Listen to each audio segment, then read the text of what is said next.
आणि मग 2016 मध्ये आली सत्यमेव जयते वॉटर कप स्पर्धा. महाराष्ट्रातील गावागावांमध्ये होणारी अशी स्पर्धा ज्याद्वारे लोक एकत्र येऊन श्रमदान करत पाणलोट विकासाचे विविध उपचार स्वतः तयार करतील आणि दुष्काळावर मात करतील. महाराष्ट्राच्या जनतेने या स्पर्धेला उदंड प्रतिसाद दिला.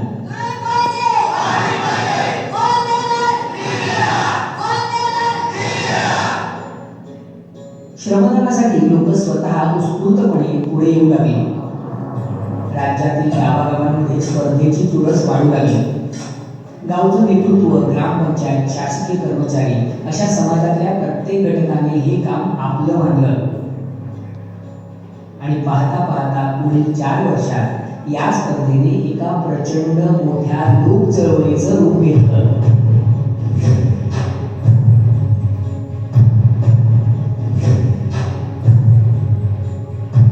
आणि अखेर एकत्र येऊन महाराष्ट्राच्या जनतेने स्वतःच्या कष्टातून धरतीचा चेहरा मोहराच बदलून टाकला आणि तयार केली वर्षाला 550 अब्ज लिटर इतकी भव्य जलधारण क्षमता.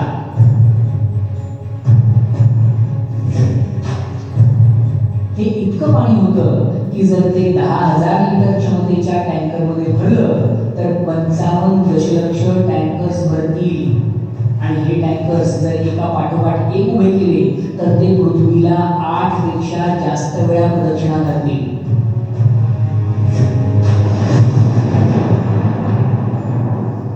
प्रयत्नांच्या या पराकाष्ठेने निसर्गालाही बाजार फुटला. घामाच्या मोबदल्यात मिळालं पाणी.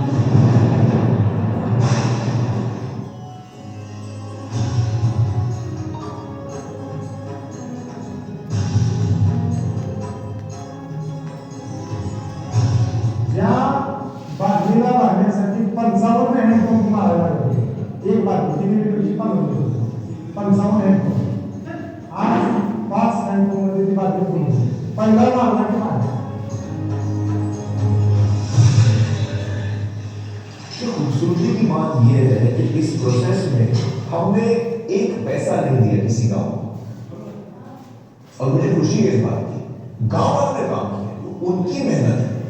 जो कुछ पैसा लगा है उनका लगा, जो पसीना लगा है उनका लगा, जो वक्त लगा है उनका लगा, जो दिमाग लगा है वो उनका लगा. हर चीज उनकी लगी उसमें. ये गांव ने किया, हमने नहीं किया. दुष्काळाने ग्रासलेली शेकडो गावे पाणीदार झाली.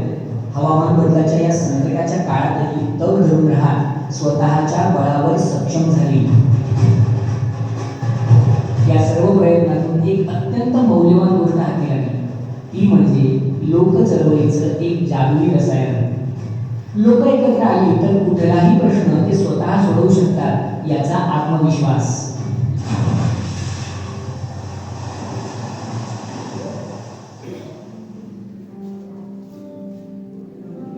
आता पाण्यानंतर पुढचं पाऊल होतं ते या पाण्याचं समृद्धीत रूपांतरण करणं.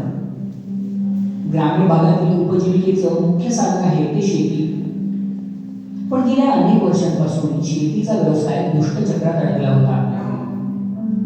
अल्पभूधारक विखुरलेले शेतकरी, सुरक्षित सिंचनाचा अभाव, शाश्वत शेतीच्या ज्ञानाचा अभाव, रसायनाच्या भरमसाठ वापरामुळे वाढलेला खर्च आणि पर्यावरणाचं होणारं नुकसान, हवामानातले बदल आणि अस्थिर बाजारभाव यामुळे शेती हा पर्यावरणीय दृष्ट्या अशाश्वत आणि आर्थिक दृष्ट्या तोट्याचा व्यवसाय झाला होता. अशा परिस्थितीत मग ज्ञान, श्रमदान आणि स्पर्धा या जादुई त्रिकुटाचा पुन्हा एकदा वापर करत पर्यावरणीय दृष्ट्या शाश्वत आणि आर्थिक दृष्ट्या फायद्याच्या अशा शेतीसाठी एक लोक चळवळ निर्माण करण्याचा प्रयत्न सुरू झाला. 2022 साली आला सत्यमेव जयते फार्मर कप. शेतकरी गटांमध्ये होणारी गट शेतीची एक अनोखी स्पर्धा. शेतकऱ्यांना सर्वप्रथम पर्यावरणीय दृष्ट्या शाश्वत अशा तंत्रशुद्ध गट शेतीचं प्रशिक्षण देण्यात आलं. हजारो शेतकरी बदलाच्या या प्रवाहात सामील झाले आणि साल 2024 पर्यंत महाराष्ट्रातल्या 43 तालुक्यांमध्ये तयार झाले 4000 पेक्षाही जास्त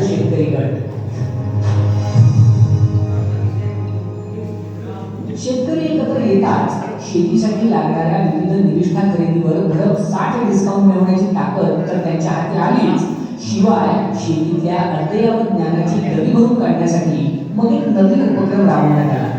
सुरू झाली डिजिटल शेती शाळा.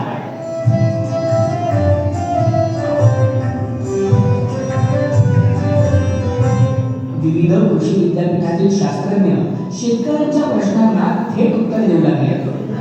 तंत्रशुद्ध शेतीच्या विविध स्टँडर्ड ऑपरेटिंग प्रॅक्टिसेस शेतकऱ्यांपर्यंत पोहोचल्या आणि सोबतच अतिवृष्टी असो, अवेळी पडणारा पाऊस असो किंवा दुष्काळ असो, हवामान बदलाच्या कुठल्याही परिस्थितीत आपलं पीक कसं वाचवता आणि वाढवता येईल याचे उपायही शेतकऱ्यांपर्यंत पोहोचू लागले. या सर्वातून शेती बदलू लागली. अगदी तळागाळापर्यंत झेपत गेल्याचा प्रत्यय तेव्हा आला जेव्हा शेतीत एक अत्यंत महत्त्वाचा बदल घडला. तो असा की रसायनयुक्त शेतीपासून दूर जात इंटिग्रेटेड पेस्ट मॅनेजमेंटच्या विविध पद्धती वापरत नैसर्गिक संसाधनांचा वापर करत शेती विषमुक्त होऊ लागली.